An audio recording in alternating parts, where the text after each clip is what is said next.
Waalaikumsalam warahmatullahi wabarakatuh. Kami dari kelompok A dan B ingin mempresentasikan materi tentang fisioterapi dada dan postural drainase. Untuk itu, bagian fisioterapi dada bisa dijelaskan oleh Diana. Oke. Segi pertama itu tentang paru-paru adalah organ vital dalam sistem pernapasan manusia yang berfungsi untuk menukar oksigen dari udara dengan karbon dioksida dalam darah. Secara anatomi, paru-paru dibagi menjadi beberapa lobus yang berbeda dari paru-paru kanan dan kiri.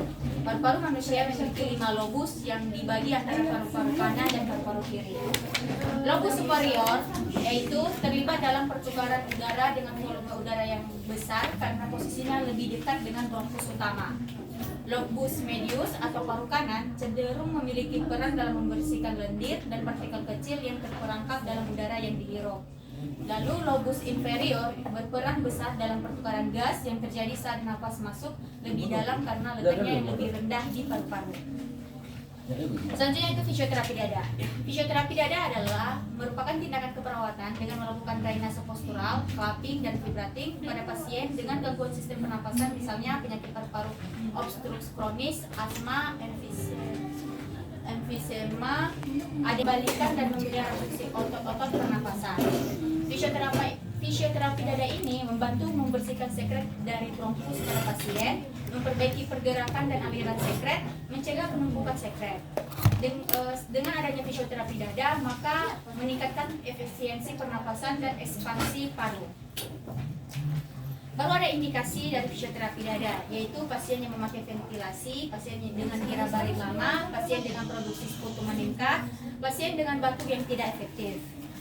Dan ada juga pasien dengan atelektasis, pasien dengan abses paru, pasien dengan pneumonia, pasien pre dan post operatif, pasien neurologi dengan kelemahan umum dan gangguan menelan ataupun batuk. Baru ada kontraindikasinya, yaitu tension pneumotoraks, hemoptisis, gangguan sistem kardiovaskular seperti hipertensi, edema paru. Persiapan alatnya itu ada stetoskop, handus, putumpot, scoop, tisu, bengkok, dan alat tulis. Tindakan dalam fisioterapi dada itu dilakukan dengan auskultasi, di mana auskultasi dengan metode pemeriksaan yang digunakan untuk mendengarkan suara. Auskultasi paru untuk menentukan lokasi sumbatan atau sekretnya berada. Lalu dilakukan dengan cara mendengarkan kembali suara paru dengan menentukan posisi postural drainase. Sehingga setelah kita mendengarkan auskultasi ini, maka kita bisa melakukan posisi postural drainase. Baru ada tindakan dalam fisioterapi dada. Mungkin bisa dijelaskan. Baik, untuk materi kajian itu ada postural drainase. Postural drainase atau PD ini merupakan salah satu intervensi untuk melepaskan sekresi dari berbagai segmen paru dengan menggunakan pengaruh gaya gravitasi. Mengingat kelainan pada paru itu bisa terjadi di berbagai lokasi, maka posisi postural drainase ini bisa bermacam-macam, seperti teman-teman bisa lihat yang ada di gambar, ada 12 posisi. Selanjutnya, waktu yang terbaik untuk melakukan postural drainase ini sekitar 1 jam sebelum sarapan pagi dan 1 jam sebelum tidur.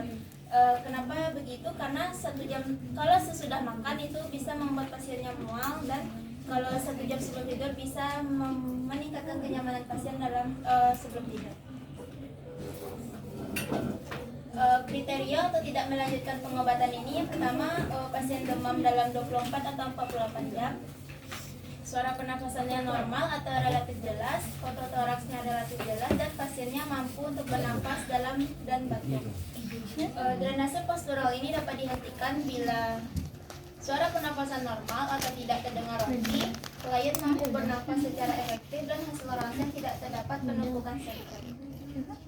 Posisi postural drainase yang pertama itu dinamakan anterior upper segment atau upper lobe, di mana posisinya kita posisikan pasiennya berada di posisi semi-fowler atau 45 derajat, dengan penempatan bantalnya di bawah kepala dan juga di bawah lutut. Yang penting itu kenyamanan pasien. Tujuannya adalah untuk mengeluarkan sekret dari segmen anterior lobus atas, paru-paru kiri dan kanan. Untuk posisi yang kedua yaitu posterior apical segment atau lower lobes, di mana posisi pasien kita kita letakkan dalam posisi duduk, membungkuk ke depan dengan kepala dan bahu lebih rendah daripada punggung. Untuk penempatan bantalnya bisa kita letakkan di pangkuan pasiennya dan juga di bawah lutut pasien. Tujuannya adalah untuk mengeluarkan sekret dari segmen apikal posterior lobus atas paru-paru kanan dan kiri. Gambar yang ketiga yaitu anterior segment atau lower lobes. Posisi pasiennya kita baringkan telentang atau posisi supin. Penempatan bantalnya kita letakkan bantal di bawah lutut untuk menjaga posisi pasien tetap nyaman, tapi di bagian bawah kepala kita tidak berikan penyangga. Tujuannya untuk mengalirkan sekret dari segmen anterior lobus bawah paru-paru kiri dan kanan. Yang keempat tuh ada right posterior segment, di mana kita posisikan pasiennya berbaring miring ke kiri dengan tubuh sedikit diputar sehingga bagian belakang kanan tubuh itu menghadap ke atas. Kepala dan punggung itu sedikit diputar ke depan. Untuk penempatan bantalnya kita letakkan bantal di bawah kepala dan juga di bawah leher untuk menjaga kenyamanan. Bantal juga bisa diletakkan di bawah lutut dan di antara kedua lutut untuk menopang kaki dan panggul. Tujuannya untuk mengeluarkan sekret dari segmen posterior lobus kanan paru-paru. Posisi yang kelima yaitu left posterior segment, di mana pasiennya kita posisikan berbaring miring ke kanan dengan tubuh sedikit diputar sehingga bagian belakang kiri tubuh itu menghadap ke atas. Untuk penempatan bantalnya kita letakkan di bawah kepala dan leher dan juga diletakkan di antara lutut atau di bawah lutut menjaga posisi panggul tetap stabil dan nyaman. Tujuannya untuk mengalirkan sekret dari segmen posterior lobus kiri-kiri paru.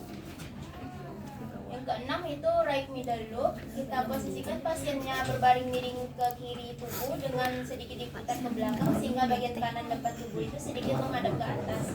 Atau juga kita posisikan pasiennya itu kepalanya lebih rendah daripada kakinya. Untuk penempatan bantalnya bisa di bawah kepala dan leher, lalu juga di bawah kaki atau di bawah lutut untuk menyangga dan menopang posisi pasien. Tujuannya untuk mengalirkan sekret dari lobus tengah kanan paru-paru yang terletak di area bagian bawah paru-paru kanan. Selanjutnya ada posisi left lingular segment atau segmen lingular paru kiri. Posisinya kita posisikan pasien berbaring miring ke kanan dengan tubuh agak diputar ke belakang, kepala sedikit lebih rendah atau rendahan ringan.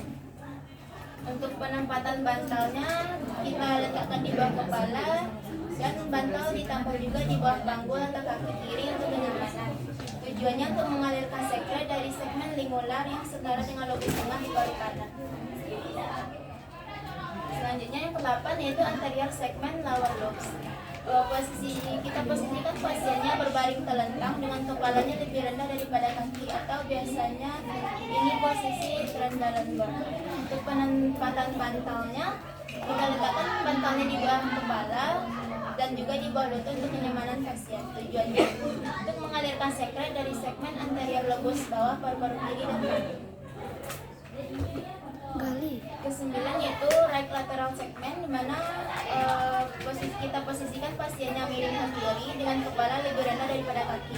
Untuk penempatan bantalnya kita letakkan di bawah kepala dan juga di pinggul dan untuk kenyamanan. Tujuannya untuk mengalirkan sekret dari segmen lateral paru kanan. 10 ada left lateral segment. Kita posisikan pasiennya miring ke kanan dengan kepala lebih rendah daripada kaki. Untuk penempatan bantalnya kita letakkan di bawah kepala dan juga di bawah panggul dan lutut untuk menjaga posisi tubuh tetap aman dan stabil. Tujuannya untuk mengalirkan sekret dari segmen lateral paru kiri. Yang ke-11 ada posterior segment, di mana kita posisikan pasiennya tengkurap atau pronasi dengan kepala lebih rendah daripada kaki. Untuk penempatan bantalnya bisa di bawah abdomen dan juga di bawah lutut. Tujuannya untuk mengalirkan sekret dari segmen posterior lobus bawah paru-paru kiri dan kanan.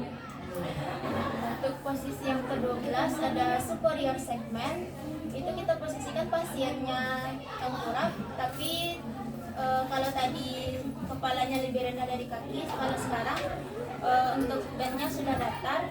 Penempatan bantalnya juga di bawah abdomen dan juga di bawah lutut atau kaki. Tujuannya untuk mengalirkan sekret dari segmen superior lobus bawah paru-paru kiri dan kanan. Selanjutnya dikembalikan ke Diana.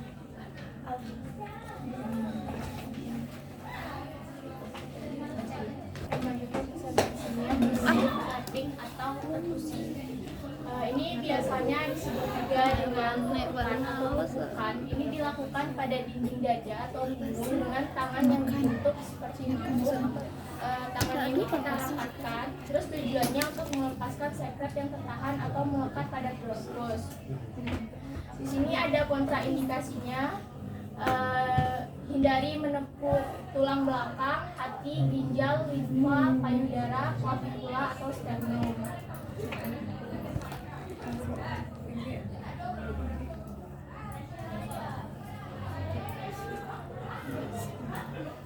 Selanjutnya vibrasi. Vibrasi itu sama dengan getaran. Ini merupakan kompresi dada menggerakkan sekret ke jalan nafas yang benar, sedangkan perkusi tadi melepaskan atau melonggarkan sekret.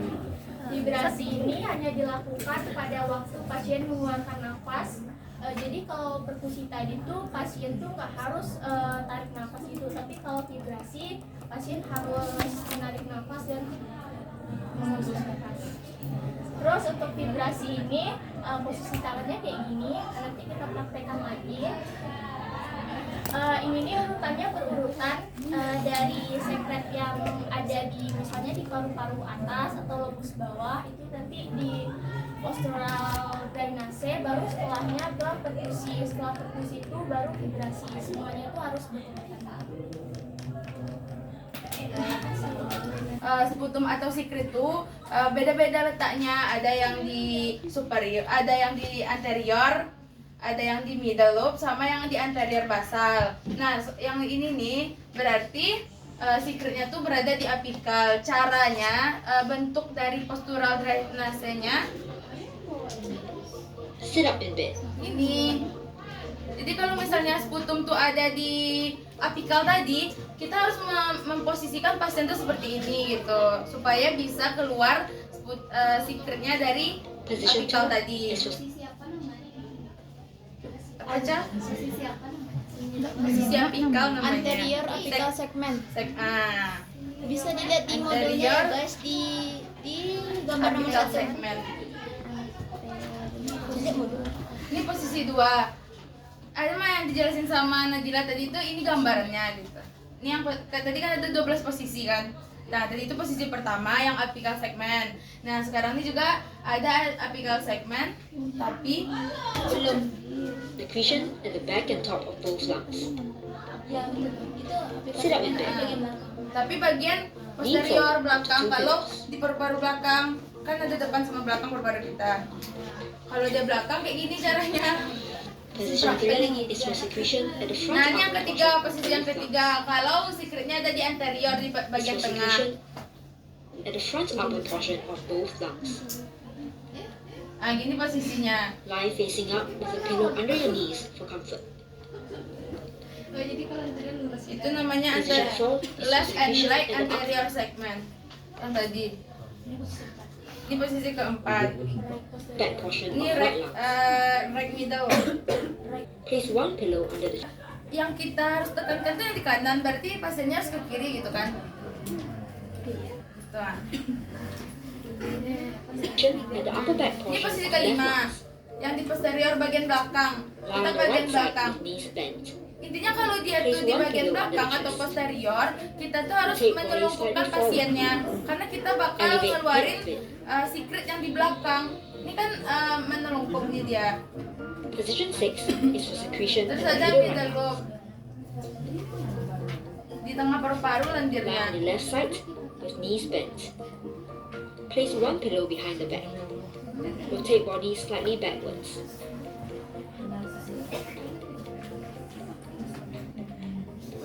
Elevate the foot a bit, 15 degrees.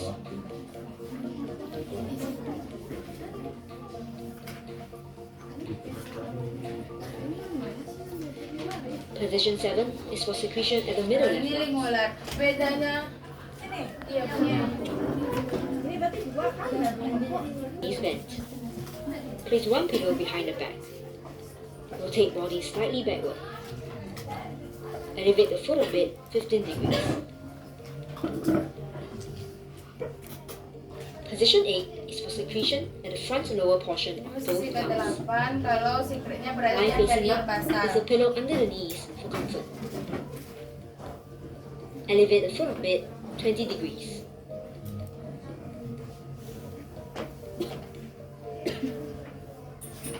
Position 9 is for secretion at the back portion of both lungs. Lie facing down with one pillow under abdomen.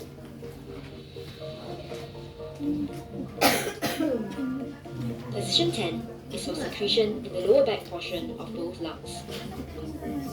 Lie facing down. Elevate the foot a bit, 20 degrees. Oke, Pira. Ambilin minum air di dalam tas. Tolong.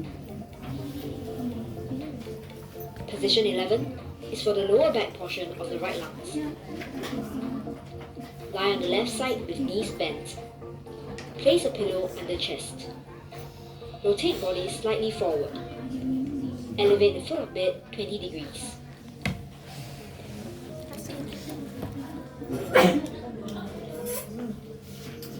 Position 12 is for the lower back portion of the left lungs.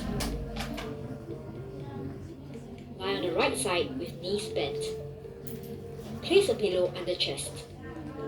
Rotate the body bent. Place a pillow under chest. Rotate the body slightly forward.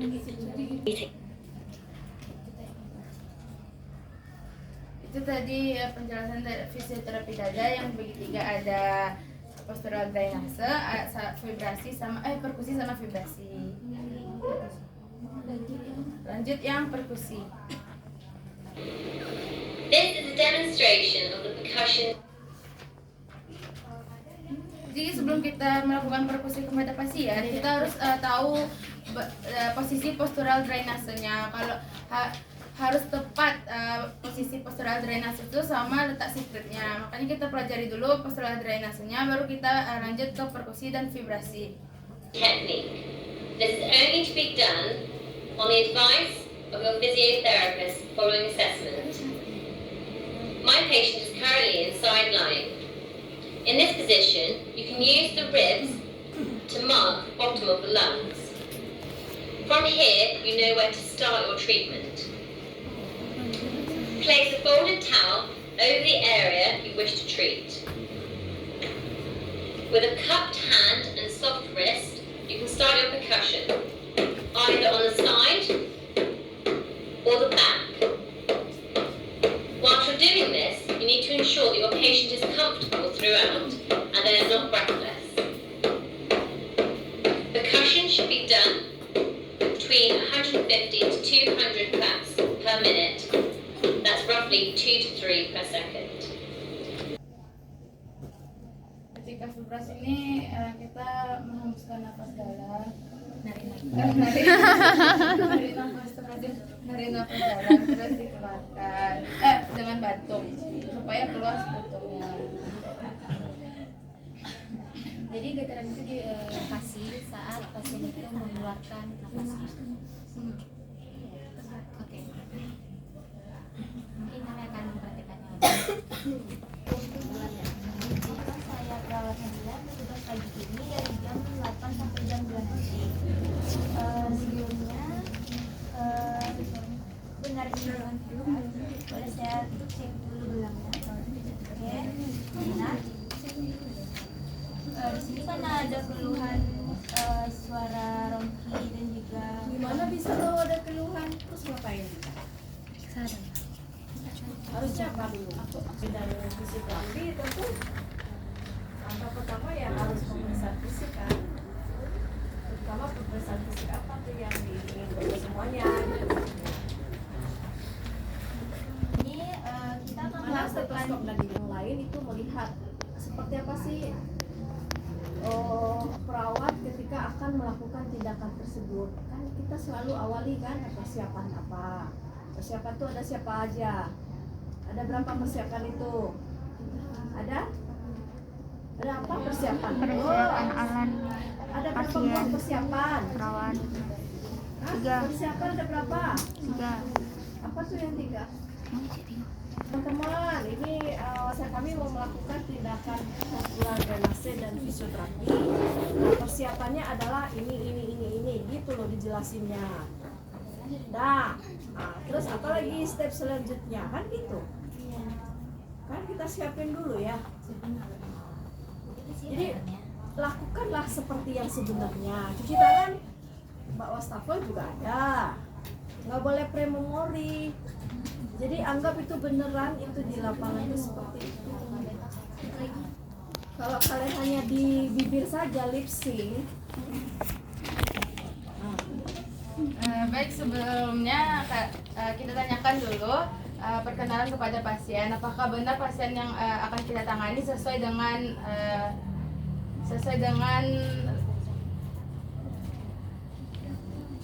pasiennya, tidak salah pasien. Halo, selamat pagi Bapak. Perkenalkan, saya Nas Najmi yang akan bertugas dari pagi ini sampai siang nanti. Apakah benar dengan Bapak Fikar? Sebelumnya boleh saya lihat gelang medis Bapak? Oke. Baik Bapak Fikar, pada pagi hari ini kita akan melakukan fisioterapi dada. Yaitu nanti saya akan menjelaskan sedikit bagaimana fisioterapi dada tersebut. Bapak Fikar nanti akan diarahkan oleh perawat untuk melakukan ada namanya postural drainase. Postural drainase ini nanti akan dilakukan juga perkusi sama vibrasi Pak untuk mengeluarkan secret yang ada di dalam paru-paru Bapak, karena sebelumnya kami sudah dilakukan pengecekan bahwa ada secret di dalam paru-paru Bapak. Sebelumnya saya akan memeriksa tempat letaknya secret di bagian paru-paru Bapak.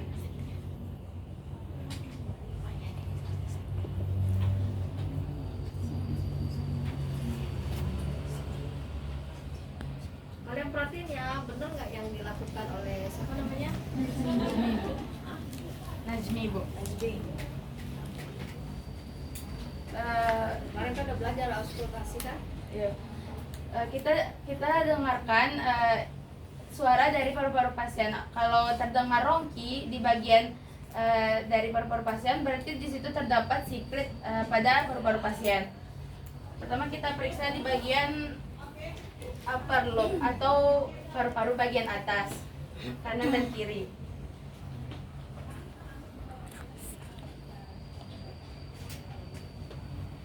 Selanjutnya di bagian middle lobe paru-paru kanan, apakah terdengar rongki?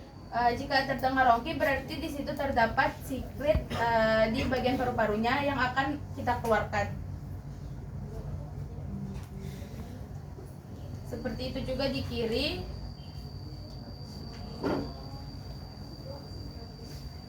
Selanjutnya bagian terakhir yaitu lower lobe, yaitu paru-paru bagian bawah.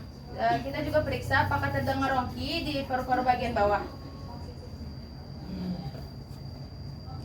Begitu juga di paru-paru sebelah kiri. Paru bagian anterior. Kita akan memeriksa juga paru-paru bagian posterior. Sebelumnya kalau pasien bisa memungkinkan untuk duduk, persilakan pasien untuk duduk karena kita akan memeriksa bagian belakang. Boleh duduk sebentar, Pak.